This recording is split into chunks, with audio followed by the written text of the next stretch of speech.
নমস্কার বন্ধুরা, তাতাই মা বাবা ভ্লগে আপনাদের সকলকে স্বাগত।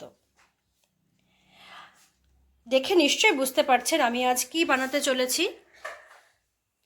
ঠিকই ধরেছেন, আমি আজ বানাচ্ছি সাদা পোলাও।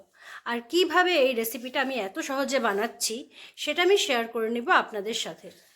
তাহলে দেখে নিন আমি কিভাবে বানিয়ে নিচ্ছি। আমি এখানে নিয়ে নিয়েছি 1 কাপ গোবিন্দভোগ চাল। আর এখন আমি চালটাকে খুব ভালো মতন ধুয়ে জল ঝরিয়ে রেখে দেব। আমি চালটাকে ধুয়ে নিয়েছি আর এখন জল ঝরিয়ে রেখে দিয়েছি। এভাবেই আমি কিছু সময় জল ঝরিয়ে রেখে চালটাকে শুকনো করে নেব। চালটা কিন্তু বেশ ঝরঝরে হয়ে গিয়েছে, দেখতেই পাচ্ছেন। আমি গ্যাসে কড়াই বসিয়ে দিয়েছি আর কড়াইয়ে দিয়ে দিচ্ছি কিছু পরিমাণে সাদা তেল আর দিয়ে দিয়েছি ঘি।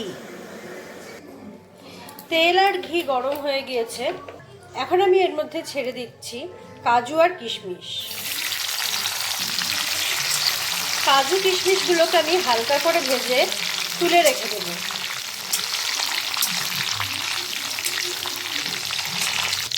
কাজু কিশমিশ ভাজা হয়ে গিয়েছে, এখন আমি তুলে একটি পাত্রে রেখে দেব। তেল আর ঘিয়ের মধ্যে ছেড়ে দিচ্ছি তেজপাতা, এলাচ, দারচিনি আর লবঙ্গকে আমি একটু থেতো করে দিয়েছি। আমার মনে হয় এতে গন্ধটা একটু বেশিই ভালো ওঠে।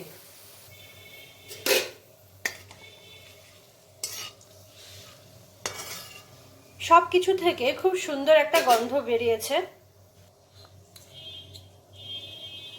এই পর্যায়ে আমি ছেড়ে দেব শুকনো করে রাখা চাল।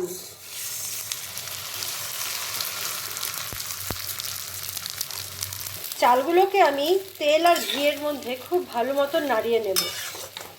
আর নাড়াতে নাড়াতে খুব ভালো মতন ভেজে নিতে হবে। পোলাওয়ে চাল যতটা ভালো মতন ভাজা হবে পোলাও কিন্তু ততটাই ঝরঝরে হবে। চালটা আমি খুব ভালো মতন ভেজে নিয়েছি। এখন আমি এর মধ্যে ছেড়ে দিচ্ছি আগের থেকে ভেজে রাখা কাজু কিশমিশ আর দিয়ে দিচ্ছি জল। এখানে আমি ফুটানো জলই ব্যবহার করেছি আর জলের মাপটা অবশ্যই চালের দ্বিগুণ হবে।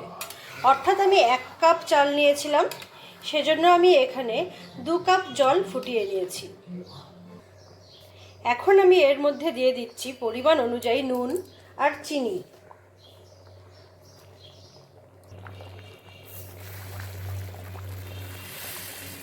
যেহেতু পোলাও একটু মিষ্টি মিষ্টিই হয়, তাই আমি চিনিটা একটু বেশিই দিয়েছি।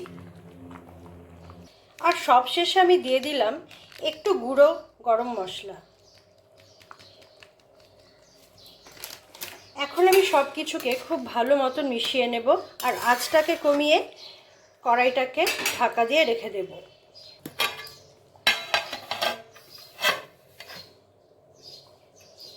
ঢাকনা তুলে ফিরে আসলাম 2-3 মিনিট পর। জল অনেকটাই টেনে নিয়েছে, দেখতেই পাচ্ছেন। আমি আরেকটু নেড়ে চেড়ে আবার কিছু সময়ের জন্য ঢেকে রেখে দেব।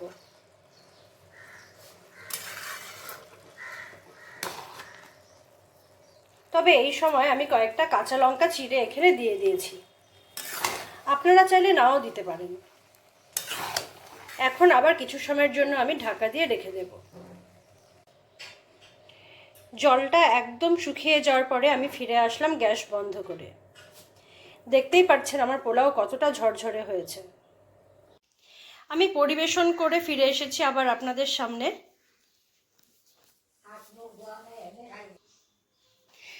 তাহলে বন্ধুরা, আপনারা দেখে নিলেন আমি আজকে কতটা সহজ পদ্ধতিতে বানিয়ে নিয়েছি বাড়িতে সাদা পোলাও। জন্মদিন হোক বা কোনো পুজো, আপনারা বাড়িতে বানিয়েই ফেলতে পারেন এই পদ্ধতিতে সাদা পোলাও। আমার আজকের রেসিপিটি আপনাদের কেমন লাগলো তা অবশ্যই আমাকে কমেন্ট করে জানাবেন। আর যদি ভালো লেগে থাকে তবে আমার চ্যানেলটিকে সাবস্ক্রাইব করে অল বাটনটি প্রেস করে দেবেন। আজকের মতন আমি আমার ভিডিওটি এখানেই শেষ করছি। ধন্যবাদ।